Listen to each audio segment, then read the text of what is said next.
গতিকে সকলোৱে একেলগতে ফূৰ্তি কৰিব লাগিব বুদ্ধ পূৰ্ণিমা বুলি টিকেট কৰিছিলোঁ তাকে বহুতে শুনা নাই আৰু গীতটো গাবলৈ ওলাইছোঁ আপোনালোকক অলপ ফূৰ্তি কৰিলে ভাল লাগিব আপোনালোকে দেই অলপ মনত দিছিলে ৰাইজে গতিকে সকলোৱে এবাৰ শুনি চাওক চাগে আপোনালোকেও ভাল পাব গীতটো নিশ্চয় নিশ্চয়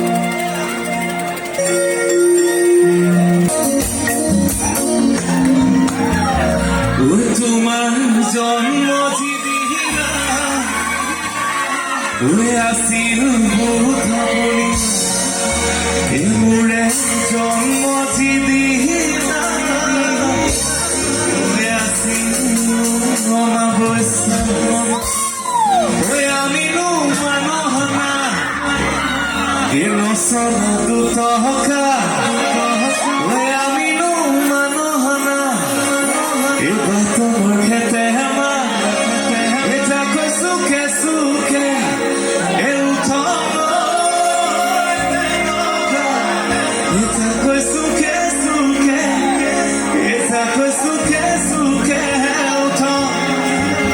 কেতিয়াবা ইমান দুৰ্ভগীয়া নিজকে অনুভৱ হৈছে নে মছলা দুটোপা নিচিনাকে যাৰ যাৰ অনুভৱ হৈছে অলপ বিকে নাচি দিলে ভাল লাগিব আকৌ বিকে এবাৰ দেই তোমাৰ জন্মদিনা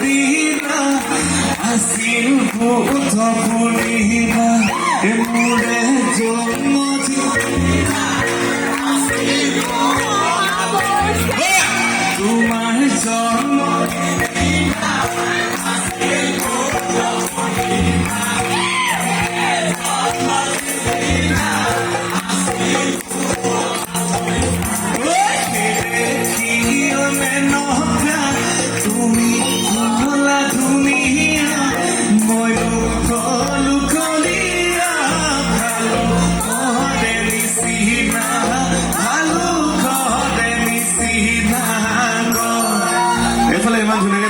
সেইফালে ইমান দূৰ দূৰ নাচি আছে গতিকে এইফালে মানুহবোৰ টোপনি ধৰিছে নেকি নাই ধৰা বিহু বুলি অলপ উঠি দিয়ক অলপ ফূৰ্তি কৰি দিয়ক ইমান ৰাইজ আছে গতিকে সকলোৱে ফূৰ্তি কৰিলে অলপ ভাল লাগিব আমিনো মানুহ